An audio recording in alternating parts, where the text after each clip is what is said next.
이번 시간에는 이제 커티스 블레이즈에 대한 얘기를 좀 해보려고 하는데요.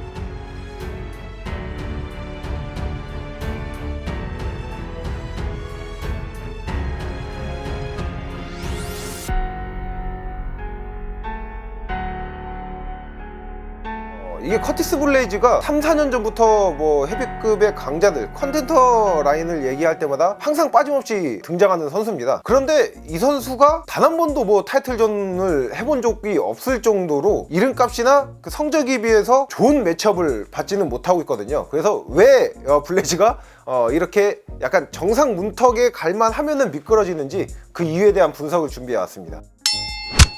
아무래도 이게 커티스 블레이즈가 일단 UFC 내 전적만 놓고 보면은 당연히 뭐 타이틀전 한 번쯤 해봤을 법한 전적이거든요. UFC에서만 12승 4패예요. 극단적인 예이긴 하지만은 미들급 전 챔피언이었던 알렉스 페레이라 같은 경우에는 UFC 4전 만에 챔피언에 등극을 했었거든요. 그런데 커티스 블레이즈는 UFC 대에서 20전 가까운 전적, 또 전적도 꽤 괜찮은데 타이틀전도 한 번도 해보지 못했다는 얘기거든요. 근데 이게 그럴 수밖에 없는 게 커티스 블레이즈가 딱 이제 타이틀 직전의 그 경기, 약간 컨텐더 결정자를 가리는 매치업에서 항상 미끄러집니다. 지금까지 블레이즈한테 패배를 안겨주는 선수가 3명이거든요. 프란시스 은가누, 데릭 루이스, 그리고 최근에 세르게이 파블로비치인데 이 3명의 공통점이 있습니다. 이 3명을 듣자마자 딱 떠오르실 텐데 펀치력이 강한 슬러거 타입의 선수라는 겁니다. 블레이즈가 왜 이런 선수들만 만나면 패배하는지 그 이유에 대해서 좀 알아보겠습니다. 블레이즈가 그냥 단순히 말씀드려서 똥파워의 펀치를 가진 그런 고릴라 스타일의 선수들을 만나면은 이제 계속해서 패배를 하고 있는 거죠. 블레이즈가 그 패배하는 첫 번째 이유로 하나 꼽고 싶은 게 블레이즈의 레슬링입니다. 커티스 블레이즈 하면은 헤비급을 대표하는 레슬러고 UFC 헤비급 역사상 가장 많은 테이크다운을 가지고 있는데 무슨 이 개떡 같은 소리냐 이렇게 생각하실 수가 있어요. 그런데 이게 제가 말하는 거는 뭐 블레이즈의 레슬링 기술이 떨어진다 뭐 이런 걸 말씀드리려고 하는 게 아니라 블레이즈의 그 레슬링 스타일에 대한 얘기를 하려고 합니다. 최근에 UFC 내 그 뭐 그래플러 강자들, 뭐 이슬람 마카체프나 함자트 치마에프의 그래플링을 생각하면은 다른 것보다 계속해서 끊임없이 연계되는 체인 레슬링이 떠오를 거예요. 그리고 뭐 이슬람 마카체프나 함자트 치마이프의 그래플링을 제외하더라도 각 체급별 그래플링을 꽤나 잘 쓰는 선수들을 보면은 최근 추세에서는 다 이런 체인 레슬링을 다 잘 쓰는 선수들입니다. 이게 왜 그렇게 되냐면은 최근에 MMA의 뭐 전반적인 수준이 향상되면서 한두 번의 테이크다운은 선수들이 방어할 수 있는 기술력이 어느 정도 다 갖춰져 있어요. 심지어 UFC급 선수들이면 더더욱 그렇고요. 그러다 보니까 이런 한두 번의 테이크다운 실패 이후에도 계속해서 테이크다운을 연계할 수 있는 기술력과 체력으로 상대방들을 넘기면서 본인의 그래플링을 통해서 공략을 하는 건데요.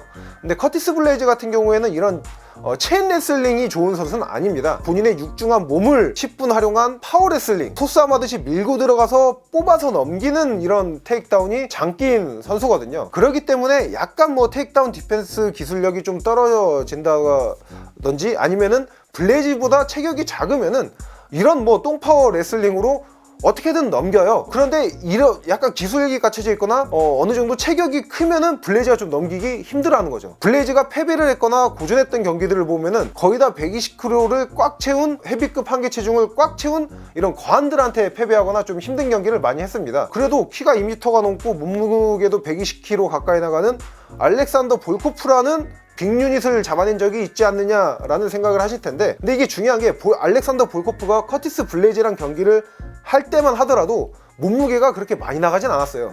112kg입니다. 그러니까 112kg면 꽤 많이 나가는 것 같지만은 2m가 넘는 선수가 112kg면은 그렇게 많이 나가는 건 아니거든요, 헤비급에서. 또 이게 재밌는 점이 볼코프가 블레이즈한테 패배하고 나서 이제 파워의 중요성을 느끼고 증량을 해서 지금 이제 120kg 정도의 몸무게를 만들어낸 겁니다. 그러니까 이게 커티스 블레이즈가 뭐 레슬링도 잘하긴 하지만은 최근에 타격 능력이 강화되면서 타격에서도 KO를 만들어내는 장면이 종종 나왔죠. 근데 이게 커티스 블레이즈의 타격을 면밀히 살펴보면은 복싱에 편중돼 있고 또 그 복싱 중에서 직선 공격, 원거리 공격에 약간 특화가 돼 있고 편중이 돼 있습니다. 그러다 보니까 뭐 블레이즈보다 신장이나 리치가 짧은 선수를 상대로는 본인의 이 원거리 복싱이 잘 통하죠. 그런데 본인보다 신장과 리치가 크다? 이러면은 이런 복싱 원거리 싸움이 약간 힘들어지면서 고전을 하게 되는 겁니다. 최근 경기였죠. 가장 최근 경기인 세르게이 파블로비치가 이런 커티스 블레이즈의 약간 문제점이 명확히 드러난 경기입니다. 본인보다 신장과 리치가 더 긴 파블로비치한테 앞선 싸움에서 지면서 거리에서 그러니까 본인의 거리를 아예 못 가져갔어요. 그러다 보니까 타격은 고사하고 본인의 장기인 테이크다운도 제대로 한번 시도도 못 해보고 경기가 초반에 끝나고 말았었죠.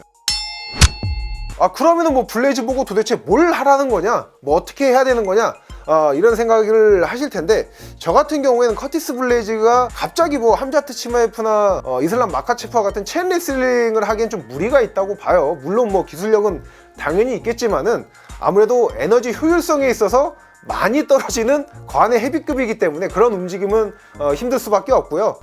그래서 저는 개인적으로 생각이 드는 게 블레이즈가 킥을 장착하면은 좀 더 낫지 않을까라는 생각이 듭니다. 현 챔피언인 존 존스가 타격에서 가장 잘하는 부분이 킥이거든요. 근데 만약에 커티스 블레이즈가 존 존스와 경기를 하게 된다? 이러면은 존 존스 킥에 밀리면서 아무것도 못 해볼 가능성이 꽤나 큽니다. 그렇기 때문에 본인이 목표로 삼고 있는 현 챔피언 존 존스를 상대하기 위해서라도 킥을 장착하는 게 좀 더 좋아 보이긴 하거든요. 근데 뭐 저의 이 분석을 떠나서 커티스 블레이즈가 MMA 명문팀인 팀 엘리베이션에 소속을 해 있기 때문에 분명히 문제점에 대한 보완은 지금 이루어지고 있을 거라고 생각을 합니다.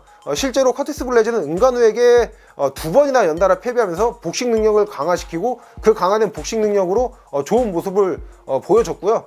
또 이게 오랜 기간 좀 탑 레벨에 유지해 있어가지고 약간 노장 선수 느낌이 나는데, 91년생으로 만 나이로 따졌을 때 31살, 헤비급에서는 뭐 아직 한창 팔팔한 나이입니다. 그렇기 때문에 커티스 블레이즈 같은 경우에는 본인의 문제점을 잘 보완하는 선수이기 때문에 아직도 챔피언 등극의 가능성은 열려있다고 생각을 하고요. 그래서 오늘은 이제 커티스 블레이즈에 대한 얘기를 해봤고요. 다음 시간에도 유익한 컨텐츠로 찾아뵙도록 하겠습니다. 렛츠 댄스!